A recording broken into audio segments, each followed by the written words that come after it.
Hey everybody, welcome back to my studio. Today I'm going to do something a little different. I'm going to demonstrate some basic C strokes for you guys, which I've spoken about in my rambling over the last, I don't know how many weeks of my videos. Anyway, Rosemaling is based on C strokes and S strokes, so let's get to it.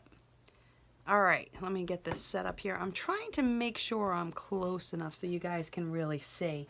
I actually already did one video and I didn't like it because I didn't think it was close enough. So anyway, so welcome back. Again, I'm Lisa, and today I'm using a round Joe Sonia Shore Touch, number 4. Now, I prefer rounds. I'll also demonstrate with flats. So, as I mentioned before, and by the way, don't mind my voice, I'm a little under the weather. All right, Rosemaling has C strokes in it. Well, what does that mean? Well, a C stroke is basically looks like the letter C. So, I'm going to start. I have my brush pretty much straight up and down. I'm taking my bristles and I'm pushing them down, and I'm going to start pulling them towards me, taking the pressure off. Notice I'm not twisting my brush and I'm coming up to a landing. So as you can see, and let's go in the opposite direction so it really looks like a C. I'm pushing my brush down. I am pulling my bristles towards me. I'm taking the pressure off. And then I'm coming up. Oh, there's your C stroke. All right. So in the process of doing C strokes and with Rosemaling, your brush really isn't moving a lot. I use my arm as a brace because I want to be on top of my brush strokes. If I'm down like this, I can't get quite the movement that I can get when I'm up like this. I have my brush straight up and down, and I'm going to take it and push those bristles down, flatten them out a little bit, and I'm going to start pulling. And as I pull, to get this turn here, I'm just going to do a slight turn of my fingers.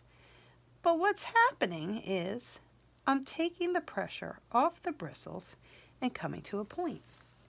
As Eldred Arnson, a wonderful National Endowment of the Arts recipient, Rosemaler, said to us when we took lessons from her, it's kind of like an airplane. An airplane's down on the tarmac, it starts taking off, and as it takes off, the wheels start coming off the ground, and it gets lighter and lighter and up. Didn't really like that one so much. Didn't have enough paint on my brush. So let's try that again. More paint on my brush. I'm going to push down on my bristles. I'm going to pull, pull, pull, pull, pull. I'm going to come up, and it's going to take off. I can do that in the opposite direction, that opposite C. I'm going to push down on my bristles. I'm going to twist just a little my fingers. But really, it's all about the pressure. And then I pull it up.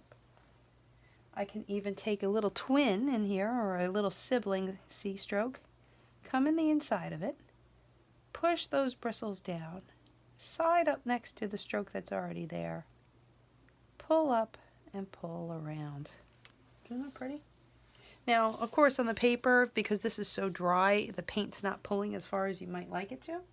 I'm just using Joe Sonia Burnt Sienna and Prussian Blue, primarily Prussian Blue, and I added some medium to it just to make it wet.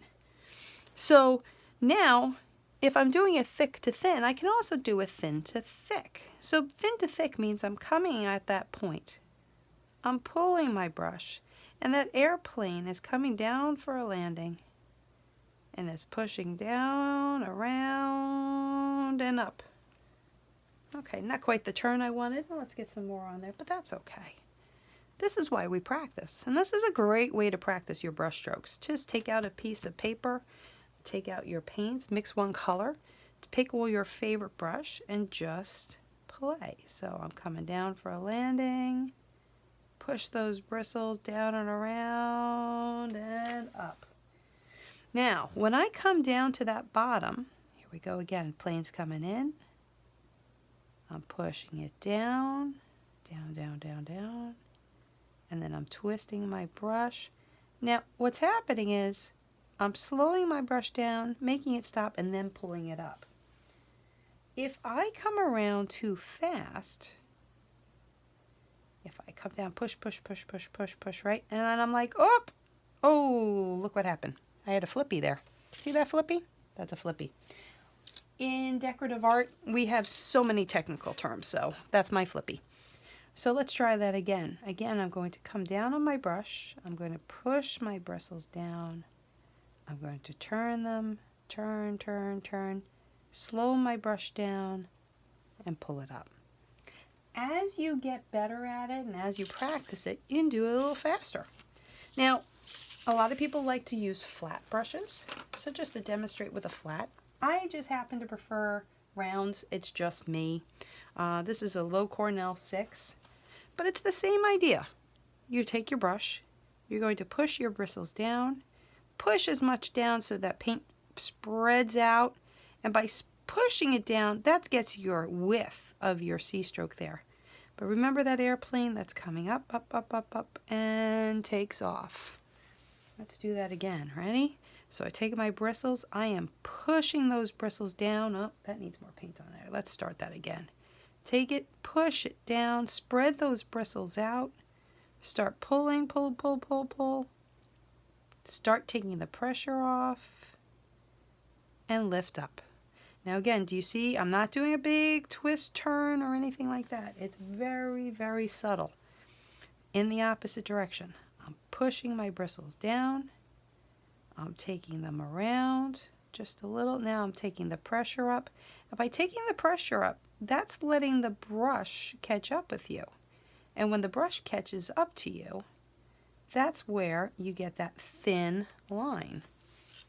Okay?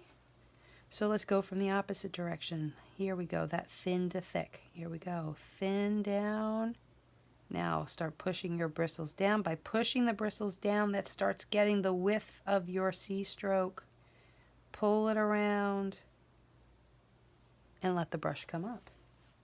If you try in the opposite direction, ready? Here we go. Thin, thin, thin. Push it down. And here's where I start twisting it just in my fingers. Pull it around. Let the bristles catch up. And then take it up. So this is a great way to sit and practice your C-strokes. And C-strokes aren't just in Norwegian Rosemaling. You'll see them in so many of the decorative arts from all the different countries. And also in just regular decorative arts. It's all about brush control. And brush control is key. So then after a while, you can just start playing. You take a C-stroke, take another C-stroke inside of it. Oh, maybe I want to take... Now I turn my paper. I always pull my brush towards me. It's because maybe I want to just do this. Oh, let me just take another C here. Now you just kind of play. And by playing with your brush, this is how you start getting better technique with it. Have fun. It's just paint. It's not going to kill you if it makes a mistake, like, oh, you know, right there. We don't like that. Okay, that's fine. Just play with it. And next time what I'll do is I'll show you S-strokes, which the S-strokes then, if we take this little guy here, will just build right off of your C-strokes. Isn't that pretty? All right, everyone, have a wonderful day. Have a blessed day. And remember, it's just paint. Take care.